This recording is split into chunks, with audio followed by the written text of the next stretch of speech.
കളവ് പറയരുത്. വരുമാനത്തിന് വേണ്ടിയാണെങ്കിൽ പോലും കളവ് പറയരുത്. സ്കോളർഷിപ്പിന് വേണ്ടിയാണെങ്കിലും കളവ് പറയരുത്. സ്കോളർഷിപ്പിന് ഒരു നിയമമുണ്ട്, ഇത്ര വരുമാനം ഉള്ള ആളുകൾക്കേ ഉള്ളൂ. അള്ളാഹുത്തേല തന്നത് എന്തിനാ നമ്മൾ കുറക്കുന്നത്?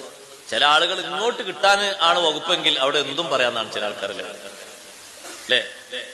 കാർഡുമല്, റേഷൻ കാർഡുമല് കൂടുതൽ അരി കിട്ടുന്ന കാർഡാണ് നമുക്ക് കിട്ടേണ്ടതെന്നാണ് പലർക്കും മോഹം. അയാൾക്ക് അതിനുള്ള അർഹതയൊന്നുമില്ല.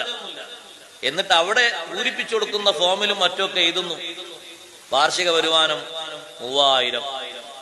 എത്ര പൂജ കുറച്ച് പാടില്ല സഹോദരങ്ങളെ. നമുക്ക് അല്ലാഹുത്തആല തന്ന ഈ നിയമത്ത് മറച്ചു വെച്ചിട്ട് എന്തിനാ എഴുതുന്നത്?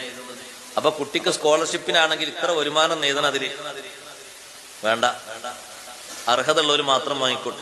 ബുദ്ധിമുട്ടുണ്ടോ? ബുദ്ധിമുട്ടില്ല. എന്തിനാ ബുദ്ധിമുട്ട്? അർഹത ഉള്ളവർക്കുള്ളതല്ലേ, അവര് വാങ്ങിക്കോട്ടെ.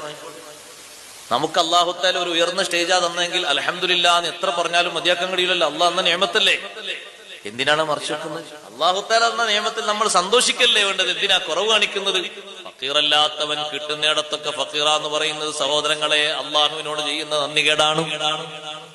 പടച്ച റബ്ബ് പറയുന്നു, മനുഷ്യ നിന്നെ ഞാൻ നല്ല സമ്പന്നനാക്കിയിട്ട് കിട്ടുമെന്ന് കാണുമ്പോ എന്തൊക്കെയാ നീ പറയുന്നത്, എന്തൊക്കെയാ പൂരിപ്പിക്കുന്നത്? ഞാൻ ചെയ്ത നിയമത്ത് നീ പാടെ മറന്നുവോ?